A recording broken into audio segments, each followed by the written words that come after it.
Nabi Allahumma sholli ala Muhammad wa ali Muhammad. Barusan saya sadari bahwa tadi kurang selesai ya, ada 5% belum. Jadi dia kan menanyakan itu bahwa bagaimana anak kecil bisa mengerti Islam 100%, sementara gurunya yang mengerti Islam 100% sudah nggak ada, yaitu Imam Muhsin. Saya katakan bahwa belajar Islam itu kalau melalui ilmu husuli, ini ilmu panca indera dengan dengar atau dengan menulis dan sebagainya, membaca, itu satu ayat nggak bisa selesai seumur hidup. Oleh karena itu, ya kan, harus ada jalan lain belajar yang tidak hanya mengandalkan alat-alat lahiriah itu, yaitu dengan mensucikan diri. Nah, Allah Subhanahu wa ta'ala, ya kan, jangankan sudah lahir, belum lahir pun Tuhan tahu siapa orang-orang suci itu. Jadi Allah dengan pengetahuan pastinya, ketika mengerti, bukan ketika ini ada permulaannya berarti. Pokoknya pinjem bahasa deh. Ketika tahu orang itu suci, maka sudah dimanjakan oleh Allah. Katakanlah seperti Nabi Isa.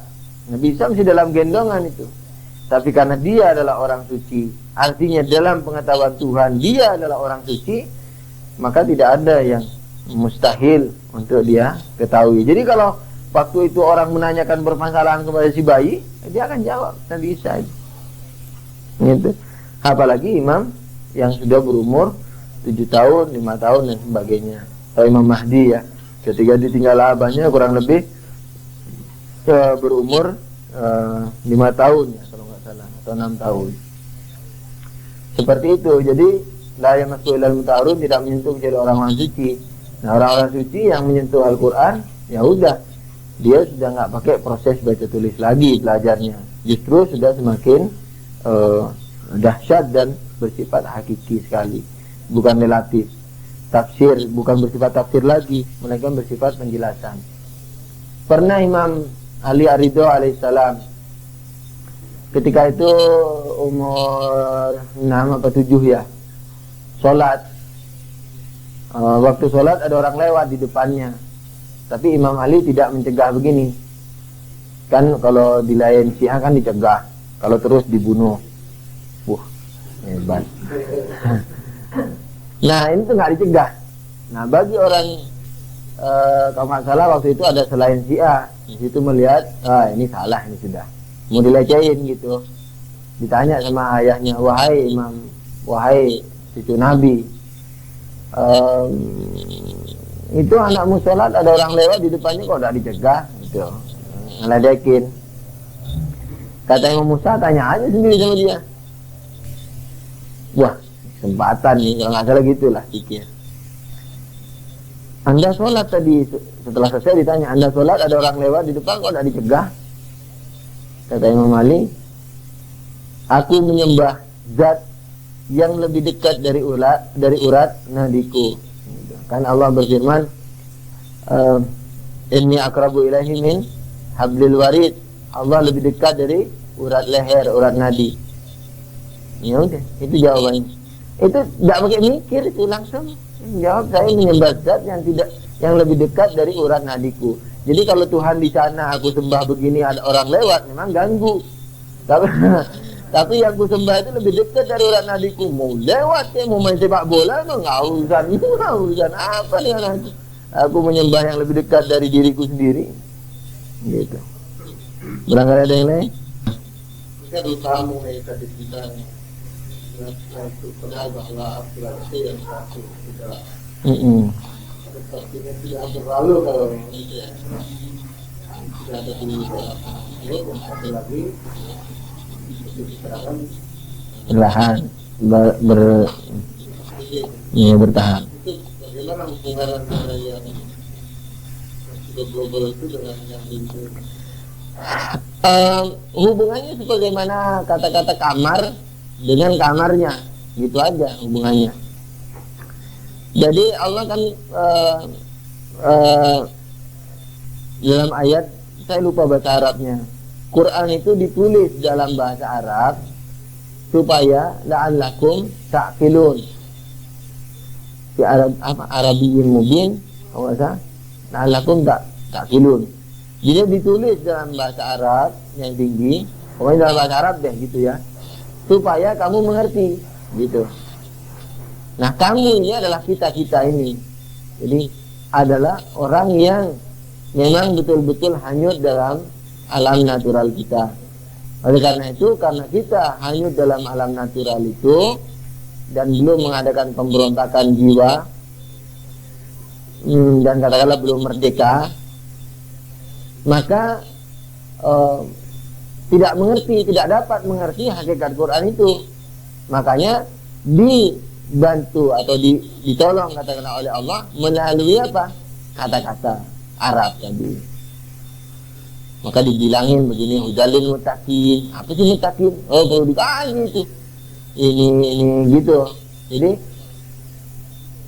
bahasa yang dipakai itu adalah bahasa untuk dipahamkan kepada orang-orang yang katakanlah tidak mempunyai jaminan kesucian. Katakanlah seperti itu. Hubungannya apa?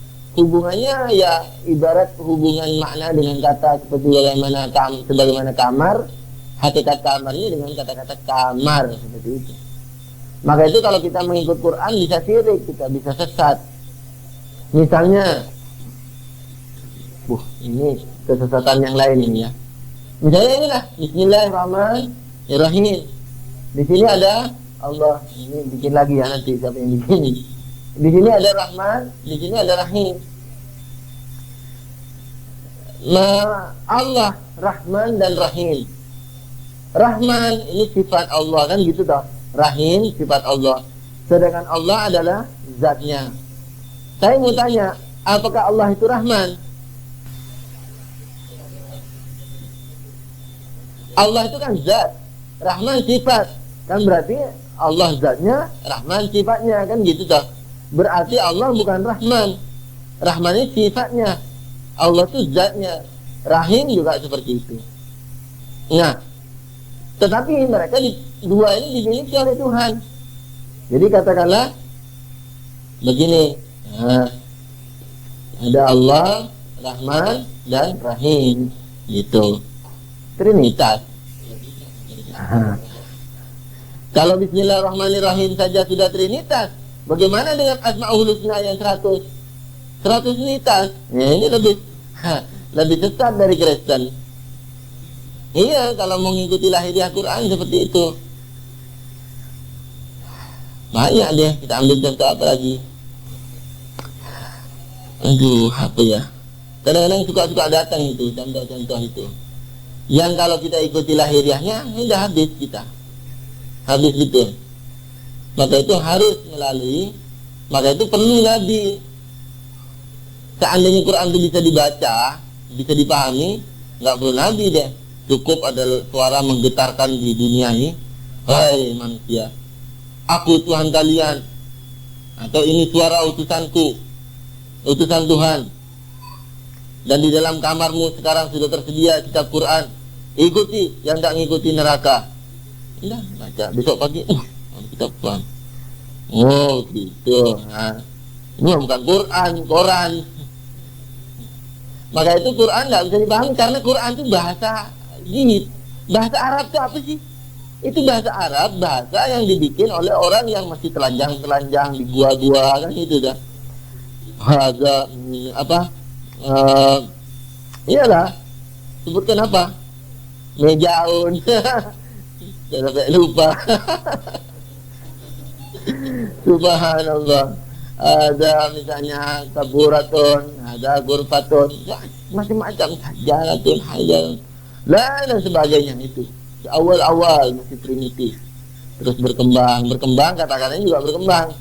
Karena setiap ada benda harus diberi nama. Ini apa? Ada spidolun dan seterusnya, terus gitu. Nah, kata-kata itu yang dipinjam oleh Tuhan untuk menjelaskan apa? Menjelaskan, kadang-kadang menjelaskan Tuhan. Bayangkan, menjelaskan Tuhan atau menjelaskan apa yang non materi yang lain. Quran, nur, Allahu nur samawati wal ardh. Aduh, gimana cara memahaminya itu? Allahu nur samawati wal ardh. samawati wal ard, katakanlah. Nah, Allah itu cahaya langit dan bumi. Aduh, bagaimana memahaminya itu? Cahaya kok malam kok gelap ya? Gimana? Cahaya langit dan bumi. Misalnya, apalagi Malik Yaumiddin, Ars, apa? Allahu la ilaha illa huwa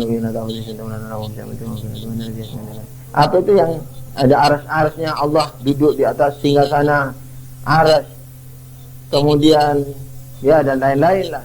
Nah, itu. Jadi ini kan bahasa-bahasa awam ini. Coba Allah, Nur, ini kan bahasa-bahasa yang terlihat. Sama langit, ar, bumi, sudah. Yang diterangkan apa? Menerangkan Allah kok. Ya Allah mana bisa dilihat, tapi diterangkan dengan benda-benda yang terlihat ini. Gitu. Nah itu. Ya. Memang luar biasa ini ya, Islam. Makanya orang-orang ahli hati katakanlah apa ya? Irfan lah kalau dalam, tapi bukan Irfan yang ini deh, Irfan yang lain. Itu pernah melecehkan filosof, mengatakan apa? Kamu itu jungkir balik mau membuktikan Tuhan, tapi melalui argumentasi berangkat daripada makhluk menuju Khalik. Nah, kamu mau memperjelas Tuhan dengan obor makhluk. Kan kita kalau membuktikan Tuhan ada bumi. Ini kan langit bumi ini ya, kejadian ini ajaib ini, mengherankan. Tak mungkin tak ada yang mencipta. Ada, kalau begitu ada yang mencipta dong. Nah, menjelaskan Tuhan dengan alam semesta. Nah, padahal secara akal alam ini kan lebih rendah dari Tuhan. Ya kan? Mana bisa yang lebih rendah nerangin yang lebih tinggi? Bawa apa namanya? Baterai datang ke matahari. Ngapain lo? Mau cari mau nerangin matahari, bisa nerangin matahari pakai baterai? Nggak bisa. Itu dilecehin. Kamu itu apa? Ada mereka menyindir begini.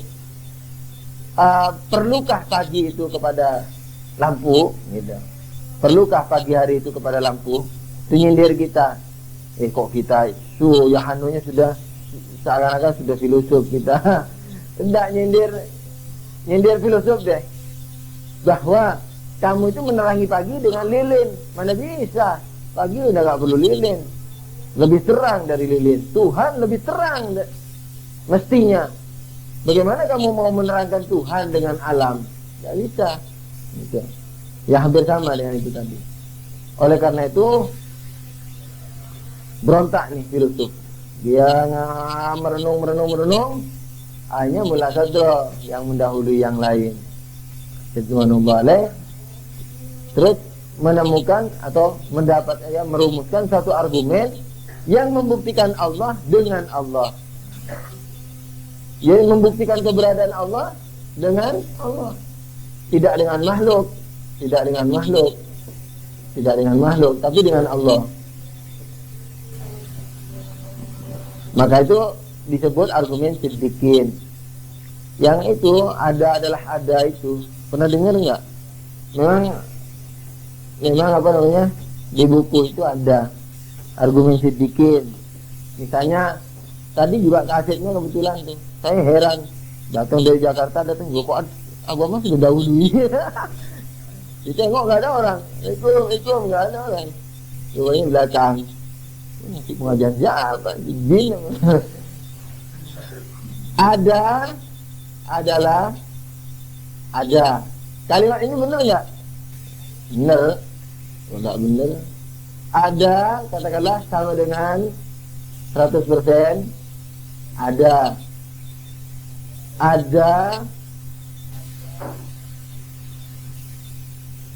tidak sama dengan gimana? Gini, dengan 75% ada, kayak gitu toh. Nah, Yang benar ini kan. Ada tidak sama dengan tiada. Nah, ada adalah ada. Ya udah, ini Tuhan. Ada. Gitu. Loh, kok gimana kok Lah ya udah, kan ada adalah ada. Ada bukan 75% ada. Ada bukan 90% ada. Kalau begitu ada adalah 100% ada. Ya udah, itu Tuhan. Nah, kita ini apa? Kita mah bukan ada. Kita ada yang diselimuti tiada. Di sini ada, di situ nggak ada. Nah, bukan 100% ada. Sekarang ada, 100 tahun lagi nggak ada. Saya ini 100 tahun lagi matinya. Mau bilang besok nggak ada, ngeri. 100 tahun lagi nggak ada. Atau dulu nggak ada. Nggak ada. Bukan ada yang selalu ada. Ini mah 100% ada. Nggak pernah tiada. Oleh karena itu, ada adalah ada ini, dia ada dengan sendirinya. Dengan sendirinya. Dengan sendirinya. Karena kalau dengan yang lain, selain ada apa? Tiada. Mungkinkah tiada mengadakan ada? Nih. Maka itu ada yang ada, yaitu sudah Tuhan. Nah, ini membuktikan Tuhan dengan Tuhan namanya. Tidak pakai makhluk. Semua kejadian pasti ada sebabnya, gitu kan? Terus dibahas. Nah, seperti itu. Gerak dengan argumen macam-macam. Ini enggak, Allah saja. Nah, apalagi dibahas lebih jauh lagi. Di dalam ilmu logika dikatakan ada ilmu, di filsafat juga filsafat deh. Ada ilmu mudah, ada ilmu pikir. Nah, ilmu mudah itu yang nggak perlu dipikir. Nah, sedangkan ilmu pikir yang perlu dipikir. Nah, itu satu. Sehingga dengan demikian, maka sesungguhnya mengenal Tuhan itu adalah termudah dari segala hal yang ada. Satu. Yang kedua, kalau Anda punya statement yang sulit, misalnya apa deh? Misalnya setiap akibat pasti ada sebab, dan akibat selalu memerlukan sebab pada awal adanya dan dalam kesinambungan keberadaannya. Sulit nih, misalnya apa alasannya? Kasih alasan dong. Nah, ketika Anda ngasih alasan itu alasannya jangan yang lebih sulit. Argumen itu nggak boleh kepada yang lebih sulit. Harus kepada yang lebih mudah. Kalau yang lebih mudah itu juga belum dipaham, apa alasannya? Kasih alasan lagi yang lain, yang lebih mudah lagi. Dan seterusnya begitu, sampai kepada ilmu mudah. Artinya kepada ilmu yang tidak perlu dipikir, gitu. Maka itu ilmu mudah itu merupakan sumber dari segala ilmu yang sulit. Tapi anehnya orang barat ini memang dasar mengadu domba muslimin. Dibilangnya apa? Filsafat spekulatif. Wah, enak banget. Karena kalau dia apa? Pakai sains. Ilmu pasti. Padahal dia bilang nggak pasti. Kan iya. 10 tahun lagi disalahin, 10 tahun lagi disalahin. Nah, kita yang alasannya memakai ilmu yang termudah dibilang spekulatif. Loh, dia yang selalu berproses ilmunya, yang belakangan menyalahkan yang dulu atau minimal melengkapi yang dulu, dibilangnya apa? Sains dan teknologi. Kalau kita kalau filsafat nggak bilang sains sama dia, dibilang knowledge. Pengetahuannya knowledge. Spekulasi. Nggak bisa dibuktiin. Jadi Anda meyakini adanya Tuhan itu sesuai dengan filsafat spekulatif. Bagaimana mau buktiin? Wah, tapi dasar muslimin ini memang agak bego juga. Datang ke sana dengan membawa bekal tuntut ilmu walau ke negeri Cina. Pokoknya di sana lahiriahnya bisa perang bintang, pokoknya belajar ke sana. Sekalipun pelajarannya itu bisa ditempuh oleh kita juga. Loh, kita sama-sama manusia, dia juga manusia. Teknik oke lah. Tapi kalau cara berenung kita juga mampu. Asal dengan sungguh-sungguh dan ngotot, jangan banyak tidur. Mentang-mentang negaranya lembab, banyak ini, di sini lembab mah 8 jam kurang. Kalau di Iran tidur 7 jam itu udah diketahui. 7 jam maksimal sekali. Di pesantren itu 5 jam. Saya dulu sampai 4 jam setengah. Setiap hari 4 jam setengah tidurnya. Tapi nggak pinter-pinter. memang apa? Mendadak sih. Gitu. Ala kulli hal seperti itu. Apa tadi, Hasan? Shallu ala Nabi. Allahumma sholli ala Muhammad wa ali Muhammad. Itu jadi urutan argumentasi itu harus bersumber kepada ilmu mudah. Jadi kalau ada ilmu yang rumit, tidak mempunyai akar ilmu mudah, itu okelah katakan spekulasi. Tapi kalau dia mempunyai akar ilmu mudah, itu mah bukan spekulasi, itu mah ilmu pasti. Justru akal itu yang sulit berkembang, itu akal berproses itu sulit. Kalau dia sudah mempunyai posisi kuat, seperti itu, seperti Aristoteles. Sama? Iya, Aristoteles ya. Aristoteles. Dia mengatakan apa? Saya menulis buku ini, nanti kalau ada kesalahan tolong diralat. Tulis sudah, set. Katanya Ibnu Sina, coba lihat nih ketawaduan orang agung ini. Dia menulis suruh robah. Tapi sampai sekarang belum ada yang merubah. Sampai detik hari ini. Paling sedikit sekali. Sebab kalau argumentasi akal yang bermuara ke ilmu mudah, itu hampir dikatakan ilmu pasti. Tapi kalau eksperimen, roti, dimakan, tak tahunya sakit sini, diteliti lagi. Oh bukan, penghapus. Diteliti lagi. Wah, ini bisa untuk diisi bom atom ini ya misalnya. Katanya dipegang-pegang, bom betul, turun meledak, mati. Ya, kayak gitu. Jadi apa dia ilmunya itu. Makanya Ibnu Sina mengatakan, ini coba lihat ketawaduan filosof agung. Saya masih ini ya. Pernah saya baca suatu tulisan. Tak tahu Anda juga baca enggak. Alexander Nash, Dendam Kesumat sampai akhirat. Dia menulis apa? Imam Khomeini itu siap menerima aliran selain Islam, asal sesuai dengan pokoknya kaidah dia lawal hasil. Di antaranya Aristoteles dan sebagainya gitu. Kemudian ya pokoknya tidak ada apa-apanya deh Imam Khomeini itu. Irfannya itu sebenarnya tidak ada apa-apa. Jadi itu sebenarnya tiruan daripada Sufi yang namanya Ibnu Arabi. Dia apa namanya merupakan satu-satunya ajaran yang betul-betul merasuk ke dalam jiwa Imam Khomeini. Itu adalah tulisan Ibnu Arabi khususnya. Ibnu Arabi ini Sunni, Usul Ikam dan sebagainya itu gitu. Habis sudah Imam Khomeini dihabisin. Saya baca itu sama gemetar-gemetar. Tidak punya duit, akhirnya beli juga. Baca itu, dilapori orang sih. Baca itu, ini dahsyat banget. Nah itu dia ini melihat pesantren dengan kacamata akademik. Kalau orang dia tidak tahu lagi ya, mungkin keliru saya menilai akademi ini. Kalau akademi kan gitu. Jadi dia ini dibentuk oleh dosen, dia dibentuk oleh referensi. Oleh karena itu kalau menulis katakanlah artikel atau menulis apa ya, skripsi ya namanya. Nah itu kalau Anda tulis sendiri malah dipercaya. Harus nukil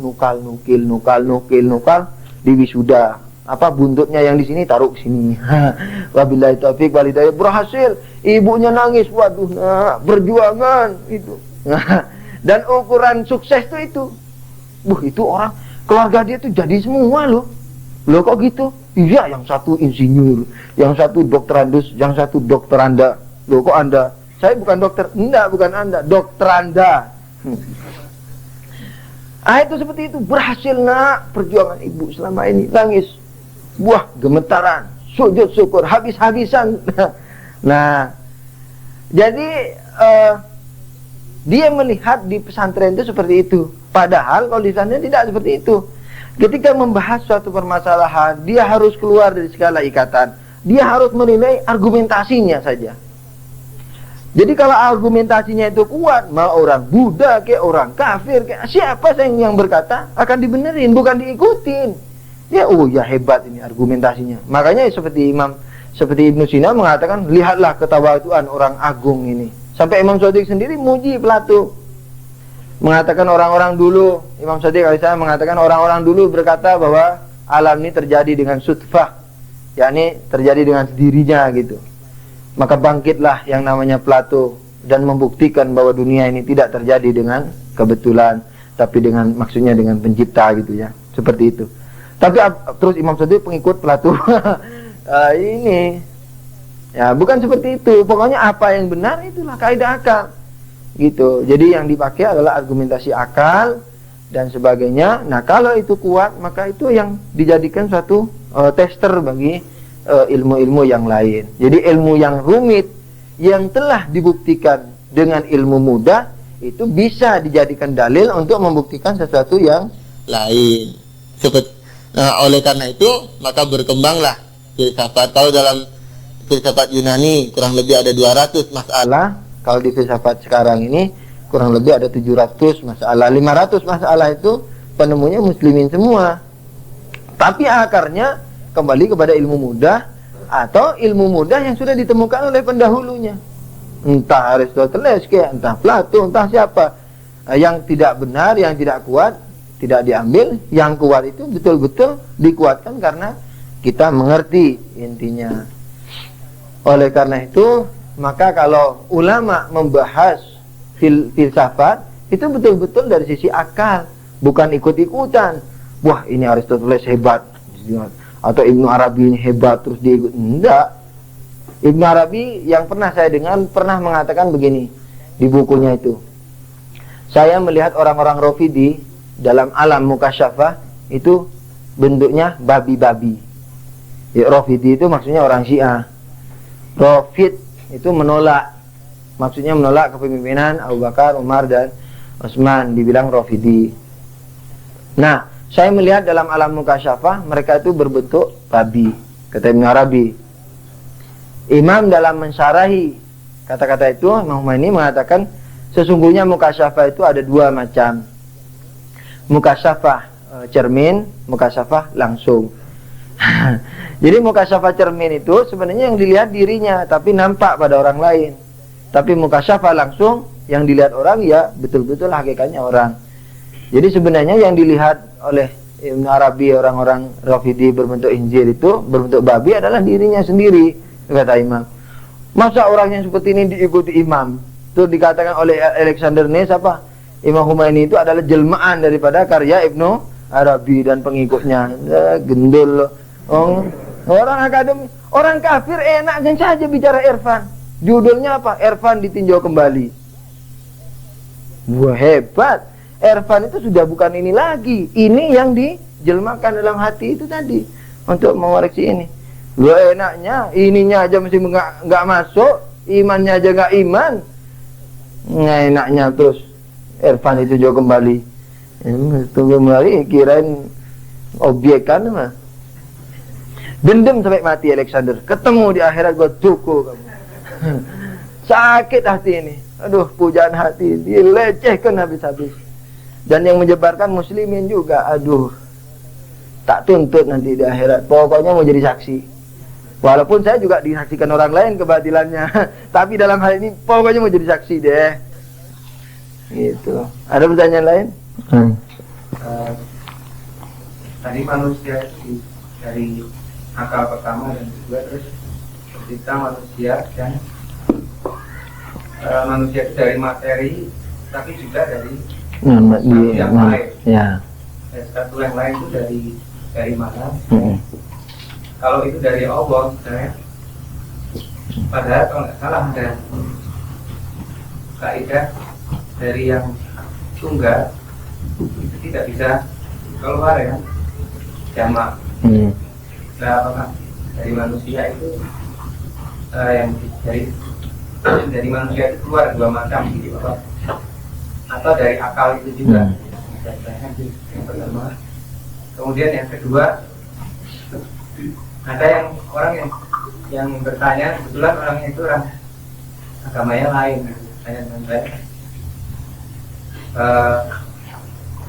Banyak orang yang membuktikan Tuhan itu dia bertolak dari konsep ada seperti tadi itu. Karena dia bertolak dari ada, maka tentunya nanti terbukti bahwa Tuhan itu ada. Coba Anda bertolak dari tiada, gitu. Tiada adalah tiada, maka akan tiada. Gitu. Nah, untuk menjawab seperti itu baru. Ya. Bagus. Shallu ala Nabi. Allahumma sholli ala Muhammad wa ali Muhammad. Ada dua pertanyaan. Yang pertama pertanyaan materi langsung, yaitu kalau tadi dikatakan bahwa alam materi itu adalah dari katakanlah makhluk misal ya, materi dari misal, makhluk misal. Nah, di mana manusia deh yang kita sorot. Manusia itu ada materinya, ada rohnya. Nah, apa rohnya ini dari misal ini juga atau dari Allah? Jawabannya adalah dari misal. Gitu. Maka itu misal ini alamnya di samping disebut alam apa tadi? Alam misal dan sebagainya, dia juga disebut alam barzah. Di alam ini disebut alam barzah. Kadang-kadang definisi filosof mengatakan alam barzah itu apa? Alam barzah adalah awal kita dan tempat kembali kita. Itu rohnya, maksudnya kalau mati kembali ke alam barzah lagi. Alam barzah itu alam misal di sini. Itu. Jadi setelah materi di sini itu mampu menerima roh, jadi menerima apa yang mesti dia terima yang kita namain roh, baru itu mendapatkan dari alam barzah. Tapi bukan disiapin di sini ya. Di sini ada roh-roh macam-macam, sebagaimana sebagian mufassir berkata begitu. Ini teori Plato yang menemukan. Kemudian didukung oleh sebagian muslimin dengan ayat alastu birabbikum qalu bala, dalam ayat bala syahidna. Bukankah aku Tuhan kalian? Benar, aku bersaksi itu. Nah, itu katanya itu sebelum ada materi sudah diciptakan dulu roh-roh di sini. Ya, sini semua deh. Nah, kemudian pelan-pelan diturunin, pelan-pelan diturunin. Kalau Plato mengatakan dalil-dalilnya diantaranya itu, sering kita melihat satu kejadian seakan-akan kita sudah mengalaminya sebelumnya. Iya ya, seperti mengalami, atau ketemu orang seperti pernah ketemu, pernah enggak pernah. Nah, itu katanya ketemu di sini. Cuman roh itu memang hebat waktu itu. Tapi ketika masuk ke badan, karena badan ini kotor dan merupakan lambang keterbatasan, maka hilang semua. Jadi proses belajar kita itu adalah proses pengingatan kembali terhadap yang kita ketahui sebelumnya. Tapi yang saya sendiri memilih dan kelihatannya itu juga bukan juga Mulasadro, kurang lebih yang menemukan, dia mengatakan tidak, roh ini tidak ada. Ini disebut masalul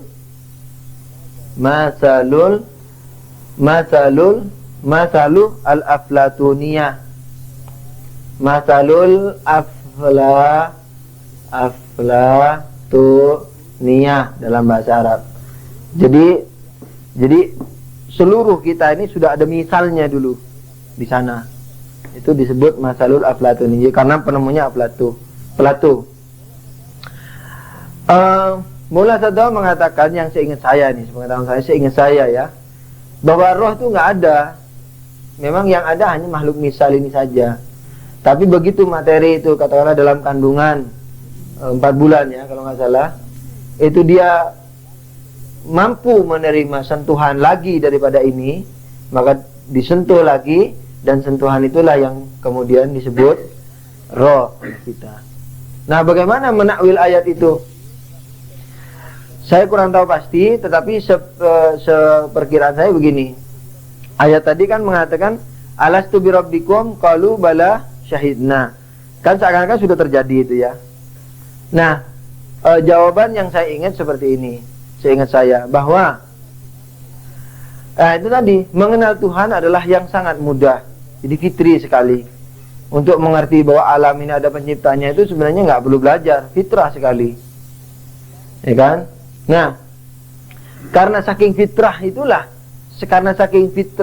itulah, atau karena saking mudahnya itulah, maka seakan-akan alastu birabbikum qalu bala syahidna. Jadi bukankah untuk mengenal aku itu mudah sekali? Nah, itu tafsirannya jadinya.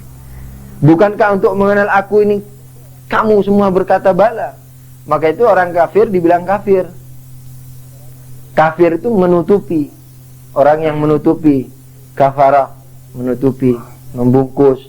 Jadi maksudnya apa? Menutupi suara hatinya yang mengatakan ada pencipta. Dia bilang nggak ada tuh, mana pencipta? Mana? Nggak ada. Dia bilang gitu. Itu menutupi hatinya. Gitulah kurang lebih. Itu pembahasan. Kemudian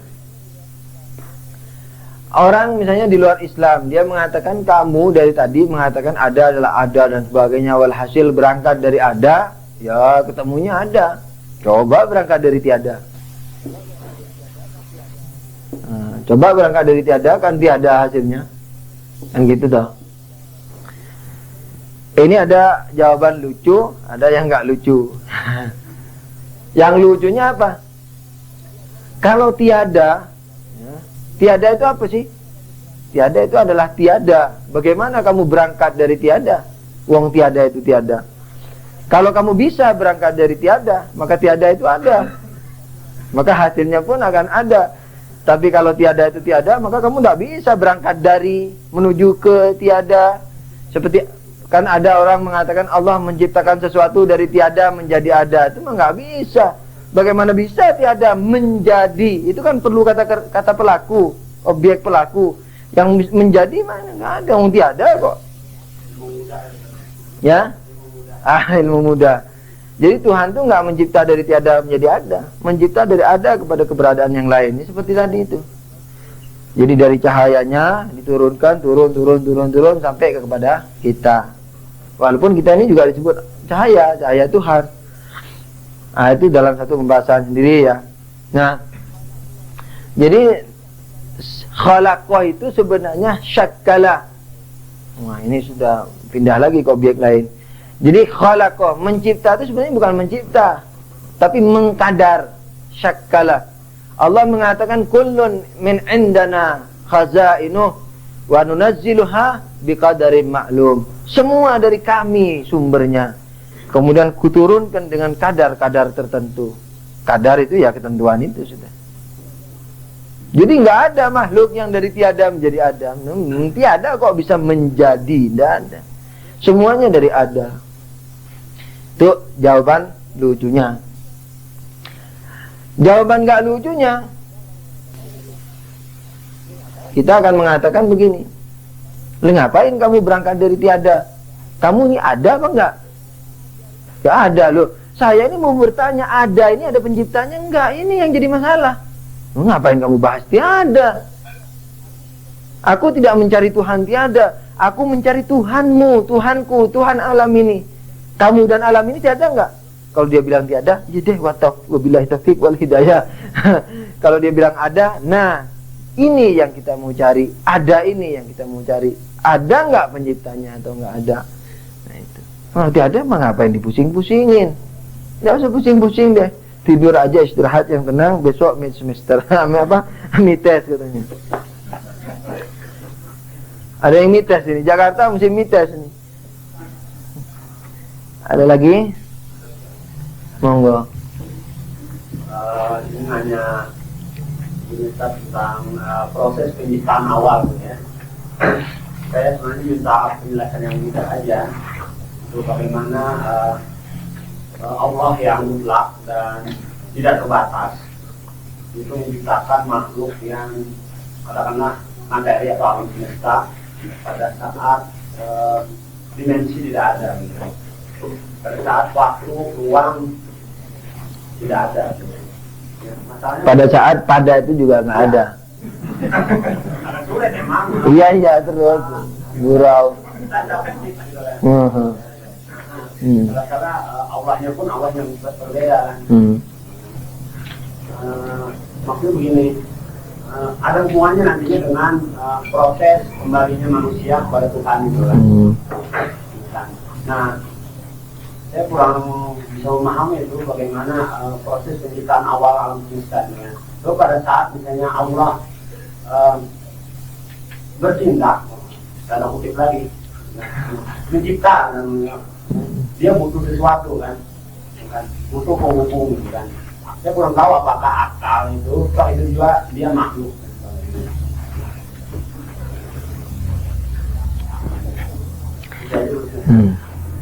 Tadi dari ini berapa? Dari awal. Oh, ya berarti saya jawab. Saya kadang-kadang kejam. Datangnya lambat, tanya sama yang tidak lambat. Tapi karena dari awal, nah saya jawab. Dari tiada ya. Dari tiada. Oke. Tadi sebenarnya sedikit jelas ya, atau sebanyak jelas.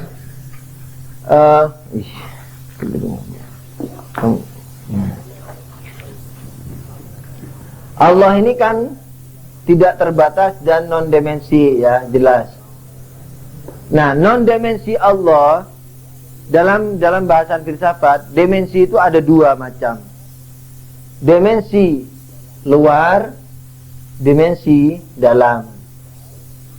Maksudnya luar akal dan dalam akal. Akal kita ini, bukan akal yang di sini nanti. Nah, dimensi luar akal itu seperti katakanlah pena ini. Ini berdimensi ya, ada macam-macam warna, keberat, bentuk, walhasil banyak deh. Miliaran atom, nggak percaya hitung. Itu dimensi luar akal. Dimensi dalamnya ya seperti tadi. Dalam akal ada spidol ini kan ada birunya, ada tutupnya, ada ini kan bisa dibayangkan itu. Itu dimensi akalnya. Jadi materi ini di samping berdimensi luar akal, juga berdimensi dalam akal. Nah, Tuhan itu harus non dimensi dari dua-duanya, baik luar akal ataupun dalam akal. Ya, luar akal jelas. Nah, kalau dimensi-dimensi mah nggak boleh. Maka itu dikatakan bahwa materi itu nggak boleh keluar dari Tuhan langsung. Seperti merah, biru, hitam. Nah, kalau keluar dari Allah langsung, itu tidak mungkin ini keluar dari satu titik sumber terus mengeluarkan hasil berbeda. Nah, mungkin. Merah pasti keluar dari sumber merah, biru pasti dari sumber biru, hijau dari hitam dari sumber hitam gitu. Maka itu kalau merah, biru, hitam ini keluar dari Tuhan langsung, maka minimal ada 3 dimensi pada diri Tuhan. Tidak boleh ini. Nah, juga ini pembahasan satu. Yang kedua, Tuhan itu harus non dimensi secara akal juga gitu. Ya udah non dimensi. Nah, tapi kalau akal makhluk pertama ini, ciptaan Tuhan pertama, dia non dimensi secara luar akal. Namanya aja non materi. Ini kan non materi. Ini semua non materi. Non materi sampai kepada materi. Gitu. Nah, yang namanya non materi mah nggak berdimensi. Tetapi secara akal berdimensi. Misalnya, akal pertama adalah akal pertama. Akal pertama adalah bukan Allah. Itu minimal, katakanlah gitu. Itu sebagai batasannya. Kan setiap wujud itu kan sebenarnya dia menerangkan 2 hal, dirinya dan batasannya. Kecuali Tuhan, karena nggak ada batasan. Jadi begitu saya bilang saya Abu Ammar, secara otomatis saya bukan Anda, bukan Anda, bukan Anda. Ini kan sudah banyak sekali dimensinya. Nah, akal pertama ini juga begitu, bukan Tuhan. Nah, bagaimana dengan Allah? Kan juga dimensi, bukan akal, bukan makhluk. Nah, tapi bukannya itu adalah non-bukan. Kalau bukannya yang dimiliki kita, saya bukan Anda, Anda bukan saya, itu betul-betul penegatifan. Jadi apa yang Anda miliki tidak saya miliki. Yang saya miliki sebagiannya tidak Anda miliki. Ya kan? Suara nggak sama. Itu betul-betul tidak punya, tidak memiliki. Jadi betul-betul penegatifan gitu ya, meniadakan sesuatu pada yang ditidakkan tadi, pada yang dibukankan tadi. Saya bukan Anda bukan saya misalnya. Tapi kalau Tuhan bukan akal pertama, akal kedua, ketiga, atau bukan makhluk, nah, berarti kan dibukankan juga. Apakah Tuhan sama dengan, jadi apakah pembukanan kepada Tuhan seperti ini sama dengan pembukanan terhadap makhluk dari makhluk yang lain atau dari Tuhan? Jawabannya tidak sama. Kenapa? Karena sebab pasti memiliki seluruh kesempurnaan akibat. Tak punya, tak mungkin memberi. Kalau Anda tak punya uang, mana mungkin ngasih uang. Kalau Tuhan tak punya kesempurnaan untuk menciptakan akal pertama, mana bisa menciptakan akal pertama. Oleh karena itu, ketika Tuhan menciptakan akal pertama dan akal pertama menciptakan kedua, akal pertama deh, berarti Tuhan memiliki kesempurnaan akal pertama, tapi lebih sempurna lagi, karena kaidahnya sebab pasti lebih kuat dari akibat. Dengan demikian, kesempurnaan yang dimiliki Tuhan pasti lebih kuat, lebih hebat dari makhluknya, katakanlah akal pertama ini. Nah, bagaimana tadi membukankan? Nah, membukankan sesuatu pada Tuhan itu pemositifan, pengiyaan. Maksudnya gini, Allah bukan itu ada dua macam kepada Tuhan. Bukan dalam arti yang harus dibukankan dari Tuhan ada dua macam. Yang pertama, bukan kejelekan, kekurangan dan sebagainya. Jadi Tuhan bukan bodoh, bukan mati, bukan tiada, bukan tiada, dan seterusnya. Nah, tapi ada lagi yang harus dibukankan dari Tuhan, yaitu apa? Kesempurnaan. Cuman kesempurnaan terbatas. Wujud itu lambang kesempurnaan, tapi kalau dia terbatas pun harus dibukankan dari Tuhan. Jadi kalau dikatakan Allah bukan akal pertama, sama dengan mengatakan bahwa Allah bukan kesempurnaan terbatas. Apa artinya? Ya, pemositifan, kesempurnaan yang tidak terbatas. Oke ya? Diokein. Jadi pembukanan terhadap Tuhan dari yang lain-lainnya itu bukan pembukanan yang pembukanan, melainkan pembukanan yang pengiyaan dan pemositifan kepada yang lebih sempurna, lebih agung.